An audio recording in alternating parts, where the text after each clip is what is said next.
Hello, my name is Fiona Wilson and I have the honor of serving as the Deputy Chief Sustainability Officer here at the University of New Hampshire. I'm also Director of our Sustainability Institute. On behalf of my colleague, Dr. Tom Kelly, who is UNH's Chief Sustainability Officer and Executive Director of our Institute, and as well as our other team members here, welcome. We're delighted that you can join us, albeit virtually today. And in addition to myself, I will be joined by my colleague, Colleen Flaherty, Communications Coordinator. Colleen will be leading us on our tour today. Before I hand over, sorry. Yeah, great to have you with us, Colleen. Before I hand over to Colleen, I have a few housekeeping notes. We will be recording today's session and we'll be sharing it as a video archive after the event. We're in webinar mode, and so in webinar mode, only myself and Colleen will be visible. The cameras and microphones of all of you are muted automatically. But we will have an opportunity for Q&A. So we encourage you to use the Q&A feature here in the webinar, bottom middle of the screen, and encourage you to enter your questions as we go through the tour, and then we'll be sure to get to all of those questions as we get to the end of the session today. So, why are we here today? First of all, if you go to the next slide, please, Colleen, I'd love to just talk a little bit about how do we define sustainability here at UNH. On the next slide, you will see the definition of sustainability we use here. It's a broad one, which considers the health and well-being of both people and planet, both now and in the long term.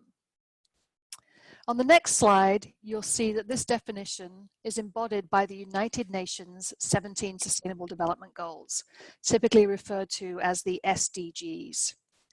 Developed collaboratively by governments, NGOs, and business leaders from around the world and adopted by all United Nations member states in 2015, they provide a shared blueprint, if you like, for peace and prosperity for people and the planet now and into the future. At its heart, the 17 Sustainable Development Goals are an urgent call for action. They recognize that ending poverty and other forms of inequality must go hand in hand with strategies that improve health, education, and spur economic growth, all, of course, while tackling our climate crisis and working to preserve our oceans and forests. On the next slide, you'll see that UNH is a leader in sustainability in higher education, and that's one of the key messages we want to share with all of you today. This leadership was made possible through a concerted effort across the university by faculty, staff, and students, and goes back now several decades. But as a result of that concerted effort over many, many years, today UNH is one of only 5 higher education institutions in the country to earn a STARS Platinum rating from the Association for the Advancement of Sustainability in Higher Education, otherwise known as ASHE. This places UNH at the highest level of sustainability performance amongst colleges and universities. And we're particularly glad to be hosting today's event on the 50th anniversary of Earth Day. According to the Earth Day Initiative, on April 22nd, 1970, 20 million Americans, that was 10% of the US population at the time, took to the streets, to the areas around their college campuses, in cities and towns, to really protest environmental ignorance and demand a new way forward for our planet. Now, on this 50th anniversary, we can't take to the streets, obviously, amid this global health crisis. But there are still many ways to take action on climate change. And we would suggest that not only that we can, but that we must. These are unprecedented times for sure, and we hope that you are safe safe and healthy wherever you are. And as much as the global health crisis is appropriately commanding our attention right now, UNH, like others, recognize that the world is facing 2 major challenges, COVID-19 and the climate crisis. And again, as the organizers of Earth Day suggest, if we don't demand change to transform our planet and meet our climate crisis, our current state will become the new normal, a world where pandemics and extreme weather events span the globe, leaving already marginalized and vulnerable communities even more at risk. In other words, human health and planetary health are inextricably linked. To protect one, we must protect the other. We believe this fundamentally at UNH. And on our virtual tour today, you're going to hear from Colleen about some of the highlights that contribute to UNH's leadership in sustainability. On the next slide, you will see some statistics. We really hope that on this Earth Day in particular, that our examples and the ways that we embody sustainability at UNH will inspire you to action both personally and professionally. As part of our mission as a public university, as a land, sea, and space grant institution, this idea of the public good is deeply embedded in our DNA. And we very much hope that our experiences here at UNH can serve as a role model and as valuable information for other organizations to follow. As you can see on the screen, by way of context, you can think of UNH as a town or a small city. If you add all of our undergrad, graduate, students, faculty, and staff together, the UNH Durham campus has approximately 20,000 people during a normal academic year. And for comparison, that's approximately the same size as Portsmouth, New Hampshire, just 10 miles down the road, and so similar to so many small cities around the country. We hope you'll enjoy learning more about UNH's sustainability efforts today. And again, I encourage you to enter questions in the Q&A function as we go, and we'll address those during the Q&A portion at the end.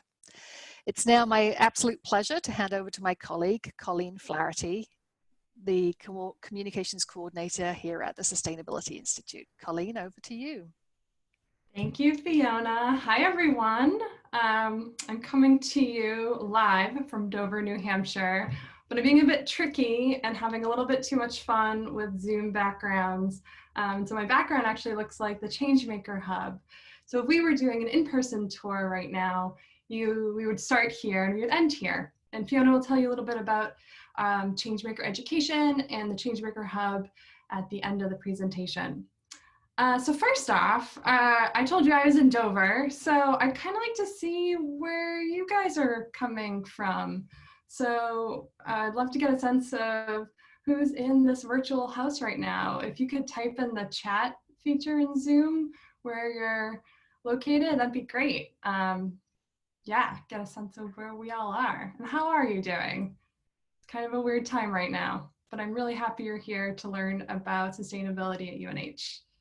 Ooh, we've got some people from Georgia, New Hampshire, Durham, excellent, New Jersey, sweet. All righty, we have a good group today. So Fiona did a lovely job of describing how we define sustainability here at UNH. It's big, it's bold, it's a beautiful definition. And one way that I like to bring that definition a bit down to the ground and make it personal is to ask the question, what sustains you? So I'll model what sustains me. First off, I have my pups, Luna and Neville. They're also my coworkers, and they might be chiming in at some point if the mailman comes by, so my apologies in advance if you hear them. Second, I love to hike and run and be outside. So I'm getting a little stir crazy right now, but getting out as much as possible. And lastly, stories sustain me. So I love to read and write. I love to watch movies, hear other people's stories.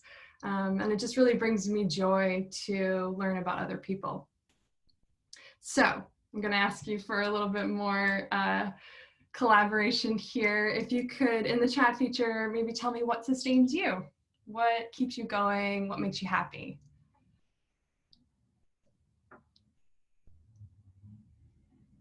Anyone? Bueller?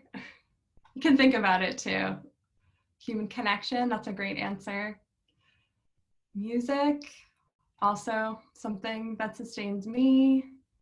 Family, these are great, you guys. So these are wonderful. And I'd like to encourage you, especially for students, if you're to answer this question, then look at your answers. They might be good clues about subjects that you might want to study or pursue, or interests that you might want to continue. Maybe you've already done that. So what sustains you is just a great question to ask. So remember how I said stories sustain me?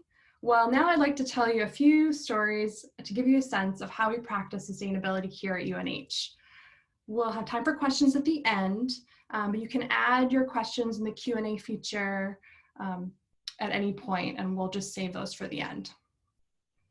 So to start us off, how do we keep the lights on at UNH? To answer this, we're going to have to talk about landfills. So landfills are not great for the environment. They take up space, they pollute the soil and groundwater, and they create a lot of gas, specifically methane, which is a really potent greenhouse gas and contributes to the climate crisis. This is the Turnkey landfill in Rochester, New Hampshire. In 2009, UNH partnered with Waste Management to harvest the methane from Turnkey. Waste Management and UNH constructed a pipeline from the landfill to our campus in Durham. And so we call this pipeline Ecoline. And this pipeline powers about 70% of our campus through our cogeneration plant. So what's cool about the cogeneration plant is that when it converts this methane into electricity, that process produces heat. And the cogeneration plant is able to capture that heat and use it to heat some of our campus buildings. Another cool thing about this plant is that it is housed in the original coal-fired plant for campus. So renovating existing buildings is on average about 30% more efficient than constructing new ones. So you know how reusing in your own individual life is super important? Well, that principle applies to building construction too. We have a committed group of staff, students, and faculty who make our cogeneration plant run smoothly. And our students help drive innovation and further our commitment to sustainable energy through research projects and a whole variety of ways. And I'm going to talk about one student in one way in particular. So Jackie Kinson graduated in 2017 with a degree in mechanical engineering. She was a sustainability fellow in 2017, and she worked at the cogeneration plant conducting a feasibility analysis of different power storage methods. So the way the plant works is it produces a steady amount of energy, but as you know, energy demand and needs on a college campus, they vary greatly. So the amount of energy we require in, say, May after our students have left, or say right now when no one's on campus for the most part, it's very different from, second week in September when everyone's on campus and classes are going and student groups are meeting. So those are two very different energy profiles.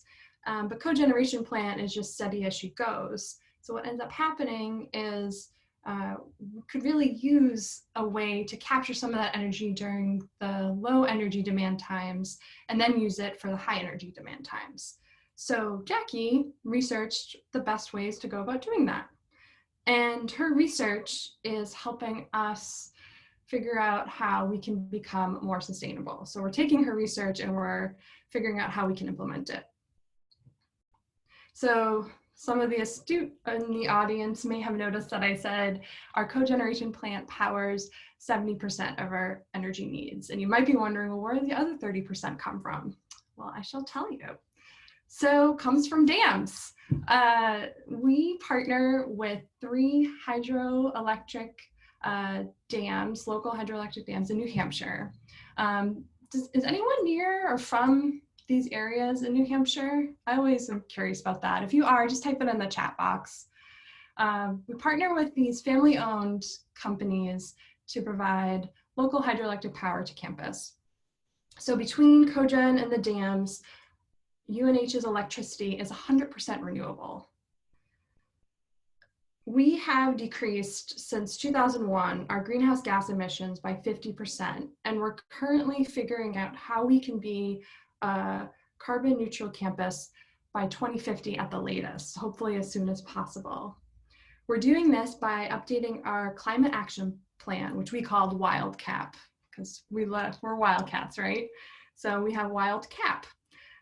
And the group of people that's doing this updating is our Energy Task Force. This is made up of students, faculty, staff, university administrators. We also work with the town of Durham, regional municipal offices, and other sustainability leaders and energy leaders across the country to figure out what is the best way to power our campus. And as of right now, we have already hit the international benchmark of reducing our greenhouse gas emissions by 45% by 2030. So we're like ahead of the game when it comes to our greenhouse gas emissions and reducing them. And we're figuring out how to keep going with that to be carbon neutral. How we get around. Transportation is another key aspect of sustainable operations. So UNH is a walking campus. It is so beautiful if you haven't been there. A very long time ago, I was a high school student and I visited UNH, and the campus green spaces and the library, which should be no surprise, were two reasons why I decided to come to UNH. Walking is also a really sustainable form of transportation. No emissions when it comes to walking. It's good for you and it's good for the planet. One great space to walk that's right near Central Campus is College Woods. So it's less than 10 minutes from the midpoint of campus, and it's a great place for walking, biking, and trail running. Our faculty also use College Woods as a living lab for field work. It's really nice to have these beautiful trails right outside your door when you're in Durham. We also have a lot of cyclists on campus, and we strive to make sure they have good infrastructure. Our campus planning office worked with an undergraduate art class to install these pretty nifty looking bike racks. The students designed the racks and campus planning had them built and installed. So at UNH, you can store your bike in style. We recognize that you can't always bike or walk someplace, so we have other means of transit at UNH. Public transit is more sustainable than individual transit, like just driving yourself in your car. So UNH invested in a bus system. It's actually the largest public transit system in the state of New Hampshire. So Campus Connector will get you around the Durham area, and then Wildcat Transit will take you to Dover, Newmarket, or Portsmouth. All UNH community members, so our students, faculty, and staff, can ride Wildcat Transit for free, and it's open to the public for a small fee. Our buses for Campus Connector and Wildcat Transit, they run on compressed natural gas, which is more efficient and it burns cleaner than diesel-powered buses, which is what most city buses are powered on. And we recognize that the future for buses is electric, and we're working to figure out how to transition the fleet to electric in the future. From Durham, you can take the Amtrak Downeaster to Boston or Portland, Maine. I think UNH is the only rural campus that has a Amtrak stop in Central Campus, but don't quote me on that. I have to check with some of my colleagues, but there are very few campuses that have this feature. It's really nice to be able to go down to Boston easily. The train ride is super pleasant and relaxing, and you end up right in downtown Boston at the end of it. It's a real asset to have this on our campus. How we eat. This is a great favorite section of mine because I love to eat. And it's lunchtime, so I hope you all are eating while I tell you about sustainability. And to be fair, I could do a whole hour presentation on sustainable food at UNH. We have so many programs and cool research being conducted and cool people working on how do we make our food system sustainable. So I'm only touching on like a very small part of this. If you have specific questions, I encourage you to put them in the Q&A feature, and we'll try to get to them at the end of the presentation.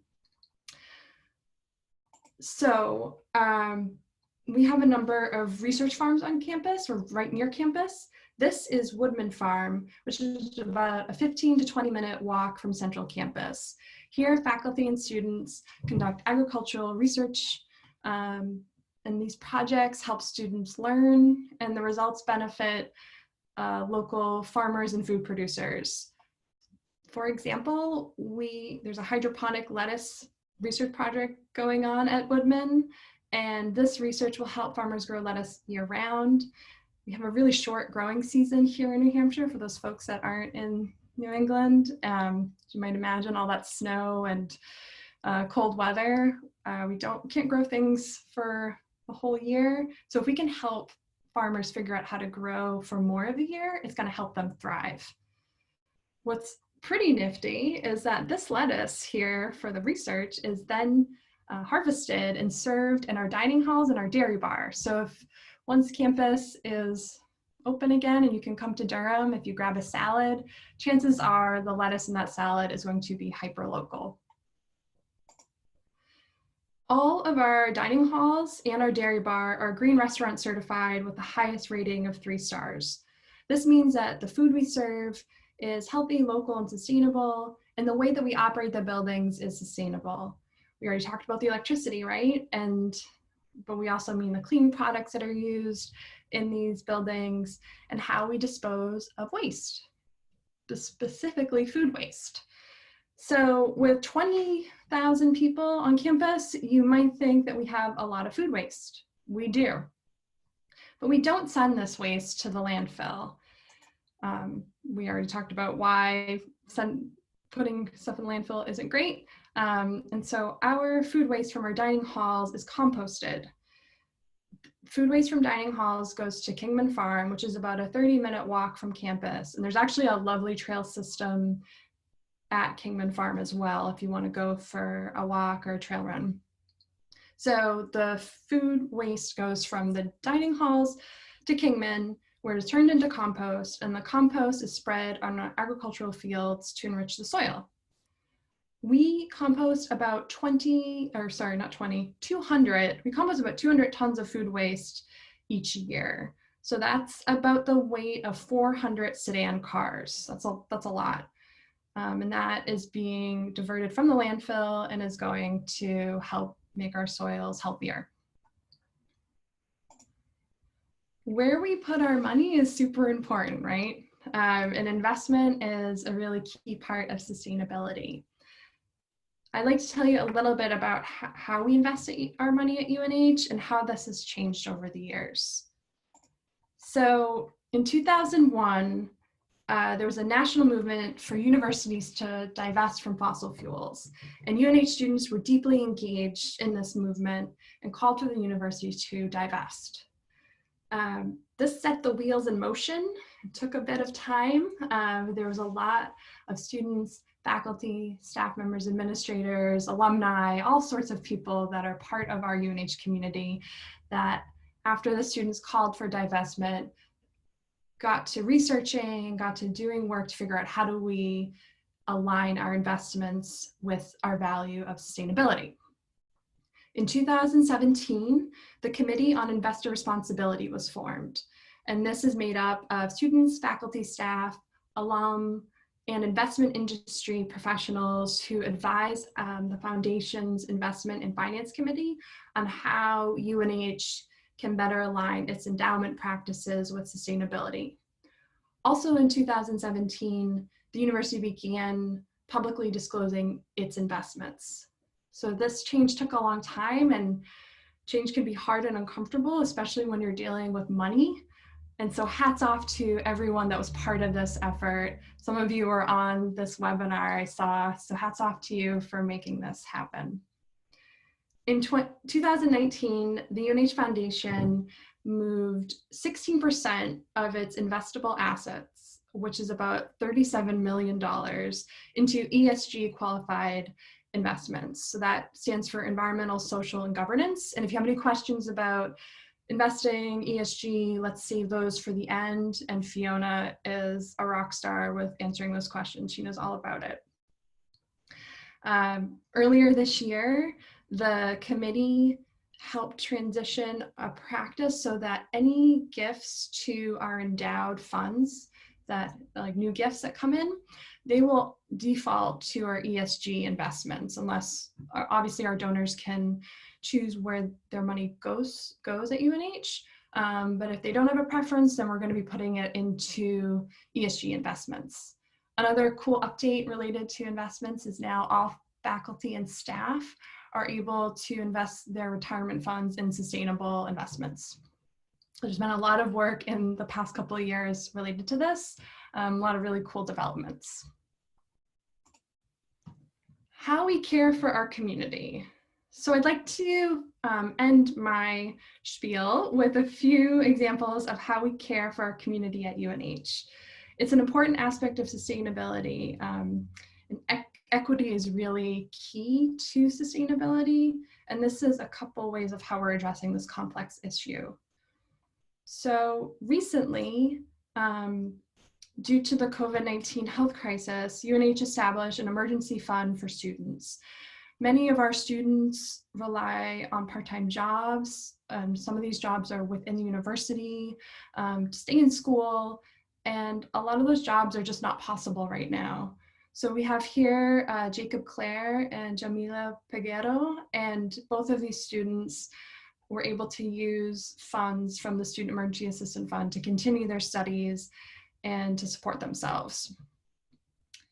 We also have the Granite Guarantee Program, which is a program for first-time, first-year Pell Grant recipients. So if a student enrolls in UNH and receives a Pell Grant and other federal financial aid, if there's any, they don't get aid for some portion of the cost to go to UNH, that will, some portion of their tuition, that will be paid through the Granite Guarantee Program. So it's a bridge between the financial gap of Pell Grant recipients' total federal and state aid package. There's no extra paperwork for this program, so students apply, and then based on their financial aid information, they get enrolled in Granite Guarantee if they're eligible. And the reason we have this program is we want New Hampshire students to attend UNH and not have costs stop them from getting a high quality education. Right now, we have more than 800 students that are part of the Granite Guarantee Program, including triplets here, Erica, Julia, and Raymond Zapkar. And the student profiles, if you're interested, you can go on UNH Today and look up these students. Their stories are really inspiring. And I didn't just like pick these students randomly. They were stories that we've covered. Food insecurity is a global challenge, and UNH isn't immune. In 2017, UNH student Alana Davidson studied food insecurity. She conducted a series of surveys that went out to undergraduate students, and she learned that 25% of the students surveyed didn't know where their next meal was going to come from. So to mitigate this, and to start to mitigate this, and to ensure that our students have the resources needed to thrive, UNH students, faculty, and staff created Swipe It Forward. So Swipe It Forward is a program where students can get dining hall meals put onto their ID, and then they're able to go into the dining hall, swipe their card like every student does, and eat as much as they want during that meal. So we want everyone in our community to have access to healthy, nourishing food. Super recently, undergraduate students in an anthropology class designed a program for excess dining hall food. So not all of our food in the dining hall gets consumed. Sometimes it can only be out, it can only be served for a certain amount of time. So it's still edible, it's still fine to eat, but based on FDA regulations, it's no longer able to be served in the dining hall. And so the undergraduate students designed a program where that food would be brought to a local food pantry. And they presented this at the Social Venture Innovation Challenge in 2019. Fiona will tell you more about that challenge in a minute. And they didn't win, but UNH Dining loved this idea so much that they decided to implement it. And they're right now working with Gather, which is a food pantry in Portsmouth, New Hampshire, to get the excess dining hall food from UNH to Gather to support community members in the Seacoast area. Right now that's on, I'm not quite sure what the status is on that because it's on hold, but we are working to implement that as soon as we can. So there you are. I hope that these examples piqued your curiosity, and I've shown you how involved our students are in creating our sustainable learning community. I'm going to turn it over to Fiona now so she can tell you about how our students become changemakers. Great. Thank you so much, Colleen, for that great virtual tour of our campus. She shared some great stories today about the vital role that UNH students play in our sustainability efforts here on campus. And in the last part of the webinar, I'd love to just tell you a little more about some of the unique ways that students can get involved, get their hands on sustainability, if you like, as a key part of their educational experience. But first, I want to tell you just one more story. On the screen now, you'll see a photograph from 10 years ago, I think probably almost 10 years ago to the day. In this screen, you can see Lauren Banker, Alex Freed, Emily Spongardi, and Erica Vaza. And as classmates, they had started to notice the huge amounts of waste that were created when UNH students moved out of the dorms at the end of the spring semester. Perfectly good items, lamps, rugs, chairs, desks, mini fridges, TVs, and so much more, were all going into dumpsters and ultimately to the landfill, which you've already heard from Colleen is environmentally problematic, simply because these items wouldn't fit in their cars and they couldn't take them home over the summer. So these students knew there had to be a better way. And 10 years ago, this month, they created the first of its kind, student-run, financially self-sustaining enterprise known as Trash to Treasure.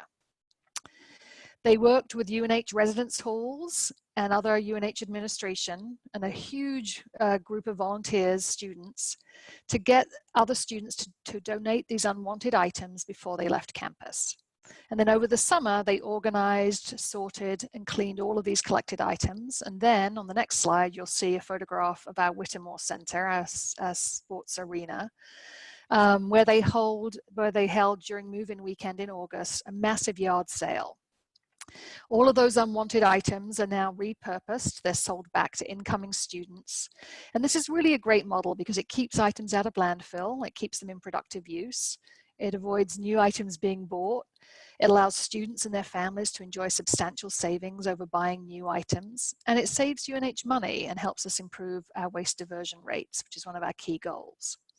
Now, Trash to Treasure can't happen this year because we're not on campus. But I wanted just to share that this is a program that is going strong 10 years later, and it will definitely be back in 2021 stronger than ever. Still student run. The program is now part of the Changemaker, what is going to be called the Changemaker Collaborative here at UNH.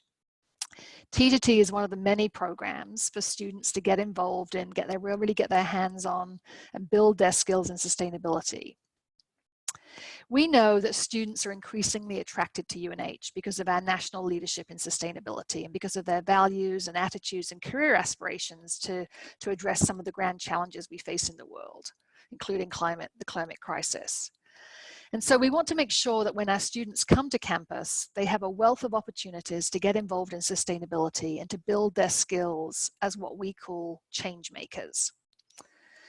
These programs for students to engage in sustainability experiences are largely housed in UNH's Center for Social Innovation and Enterprise. The center is an exciting collaboration between the Sustainability Institute with the Paul College of Business and Economics and the Carsey School of Public Policy. It was originally named the Center for Social Innovation and Enterprise, but the partnership will be renamed the Changemaker Collaborative starting in fall of 2020 to better reflect our mission and vision. On the next slide, you'll just see a few of the programs that are part of the Changemaker Collaborative. We exist because we believe that all students should graduate with the confidence, competence gained through experience to create positive change for the good of all. At its core, these kinds of changemaker education experiences spark a sense of purpose in students who can then become well equipped to tackle humanity's most pressing problems. And we achieve our vision by collaborating with community partners to offer this suite of programs, which are all united by a few common threads. Firstly, it's really about connecting students to meaningful, real-world sustainability experiences. Students are then able to apply what they've learned in the classroom through their majors and minors, with the dedicated support of faculty and staff, to make sure that high quality learning experiences happen for students, but that also we're making valuable contributions to our community partners. At UNH, we recognize that we need effective change makers now more than ever. We are committed to graduating thousands of students, young leaders who have the confidence and competence to create change for the good of all. I'd like to encourage you to check out this suite of programs in more detail, but I'd love, before we go into Q&A, just to share a few highlights of some of these programs with you today. In addition to extensive offerings through courses and majors and minors in all 5 of UNH's colleges that are sustainability related, UNH also has a fast-growing dual major in sustainability. It offers an innovative pathway for students to build on disciplinary education with the interdisciplinary skills and knowledge that we know they need to create a more sustainable future. Students from any UNH college or major can compare the dual major in sustainability with their primary major. Another one of the newer programs that we're very excited about as part of the Changemaker Collaborative is the Changemaker Fellowship. This is just a program going into its 2nd year, and it is a cohort-based experience for incoming freshmen. So we work closely with UNH's admissions team to invite admitted students to UNH to apply to become a Changemaker Fellow. This program gives our students access to role models and to support to help them navigate their educational experience, help them connect with some of these high impact sustainability related learning experiences we've been talking about, but also it helps them find their people. It helps them find other like-minded students who are excited to use their education and their future careers to drive sustainable change. On the next slide, you will see the physical embodiment of the Changemaker Collaborative, a room that we call the Changemaker Hub. This was just opened a few months ago, and it would be where we would be having today's event. We hold some of our smaller programs here in the Changemaker Hub, but importantly, it's a place that's open to all UNH students to come at any time to collaborate with one another on projects related to sustainable change. So, we are at the end of our virtual tour. We'd love to open it up for Q&A and to see what questions you may have. Looks like, Fiona, we got a couple. Okay, great. All right. Yeah, in the chat feature. So the first question's from Erin. What kinds of jobs do people from the Changemaker Fellowship tend to get? Okay. So the Changemaker Fellowship is a relatively new program. We just started it last year. So the first cohort of Changemaker Fellows are just finishing their freshman year, but it's definitely the kind of information we'll want to gather over time. But I will say we have been gathering information from a variety of our programs over the years. Colleen mentioned our Social Venture Innovation Challenge, where we invite students to propose ideas, concepts for addressing sustainability challenges in the world. And the winners of that challenge get prizes and other resources to help them take their ideas forward. We have a program called Semester in the City, which we deliver, that is delivered for us by our partner, the College for Social Innovation. It's a pretty unique experience for UNH students to spend one of their 8 semesters as an undergrad down in Boston, gaining a full semester of academic credit for an internship with a mission-driven business or a nonprofit. We also have a summer sustainability fellowship program and a summer social innovation internship program. And so those programs have all existed for a number of years, and so we've been able to track the graduates of those programs. About a year ago, we did a survey to look at sort of after college placement, and over 50% of the students who were alums of those programs are now working in sustainability and social innovation related jobs. So, pretty high rate. I'd say also sort of more anecdotally, we love to see the stories of when students from some of our programs go on to be hired by the organizations where they've perhaps interned. there's a number of students that sort of fall into that category, which I think really speaks to the valuable nature of this kind of high impact learning, right? It's not only building skills, but it's also building people's networks.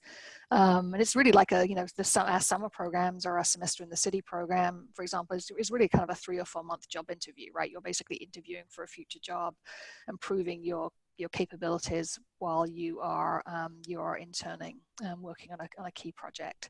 So I think these kinds of experiences are pretty pivotal to seeing students get these kinds of sustainability jobs on graduation. And I will say there are some profiles of that on our website that we can share with people.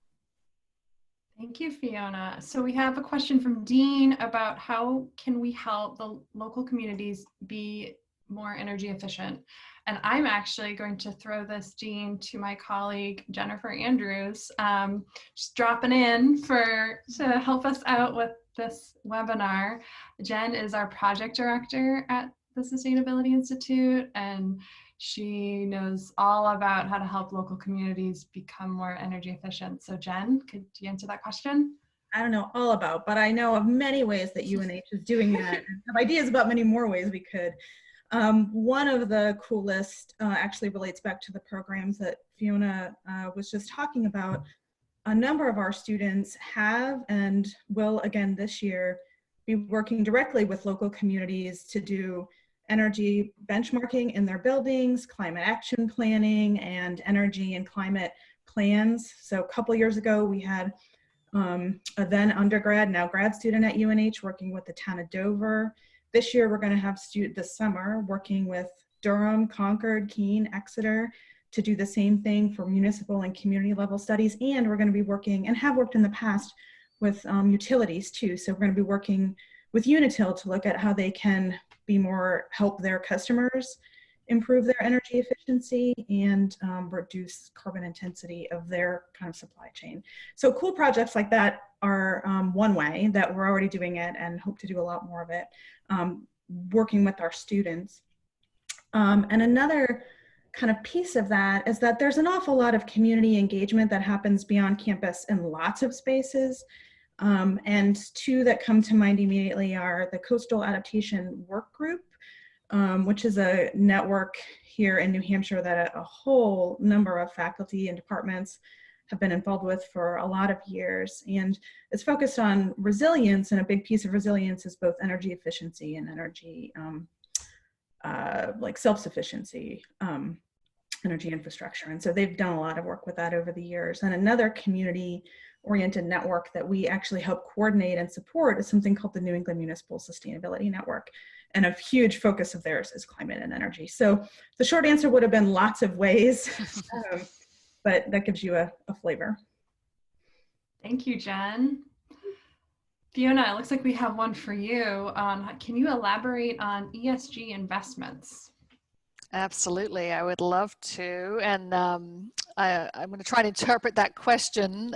But I think probably the question is asking what are ESG investments, perhaps. And so let me just start with that. And I'm happy to take this question because I sit on UNH's Committee on Investor Responsibility, along with the Foundation's Treasurer, Eric Gross, and a number of my faculty and staff colleagues, as well as some of our alums, who, by the way, who are now working in the ESG field, but were part of some of our summer programs in years past. ESG is a fast-growing approach to investing. It is becoming increasingly mainstream. It is defined by the percentage of total assets under management. There's a growing percentage now that are being managed and invested using ESG criteria. ESG, in case you don't know, stands for environmental, social, and governance. And it's really an approach that's rooted in the idea that all investments have impacts, right? They have impacts that can be positive or negative on the community, on the environment, on sort of people and society more broadly. And that, many investors, growing number of investors, want to not only think about financial returns, but they also want to think about and consider and manage for those potential impacts on the community, the environment, and society. And we also know that, you know, those impacts can also help or harm financial returns, right? They're not unrelated to financial returns. And so ESG investing really seeks to ensure that all of those impacts and risks are priced correctly. And, you know, the proponents of this method of investing, you know, suggest, and data definitely backs this up. Many studies have shown that it really allows for strong investment decisions, and it enables investors to be intentional about all of the impacts, financial and non-financial, of their investments. So as Colleen described, UNH, through the committee, the work of the Committee on Investor Responsibility, working to advise our UNH Foundation, has increasingly been moving some of UNH's foundation assets into investments that are managed using ESG criteria. And faculty and staff at UNH can now also opt into this kind of ESG investing through their retirement plans. There's a couple of specific choices: the TIA CREF Social Choice Account and Vanguard's FTSE Social Index Fund are both ESG options for faculty and staff through our 403B voluntary defined contribution retirement plans. So I hope that answered the question, but I'm happy to get deeper if anybody has any more nuanced questions around ESG.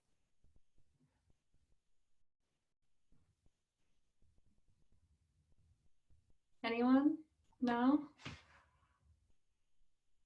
Well, like Fiona said, we are always happy to answer any questions you might have. You'll see on the screen here our email address. I check that every day. So if you want to get in touch with me, feel free to email. Love to connect, especially now when I feel like I'm connecting a little bit less in person. So please send me any questions you might have. Fiona, did you have anything you wanted to add? Yeah, just to say thank you so much, Colleen, for leading us on the tour today. Thank you for Jen for being our drop-in expert. We love being able to phone our friends when we need them. And for all the incredible work that you lead, Jen, as well as all of the other teammates at the Sustainability Institute that aren't with us today. But just like Colleen said, we at the Sustainability Institute at UNH really aims to provide some direct experiences for students in sustainability education. We help steer our sustainability efforts on campus, and we really are here to be a sort of a champion and a catalyst and a convener, and to be a resource for the UNH community. So please reach out. We love to go around the campus and give presentations about UNH's sustainability work in classes and at other events, and we just stand ready to help. We hope that one day very soon we'll all be back on campus. Colleen is through the magic of Zoom, looks like she's sitting in our Changemaker hub, and we very much encourage you to come and visit that new space in Nesmith 111. And our offices are right adjacent to the hub. So thank you all for being on the call today. Thanks for being what we call Changemakers.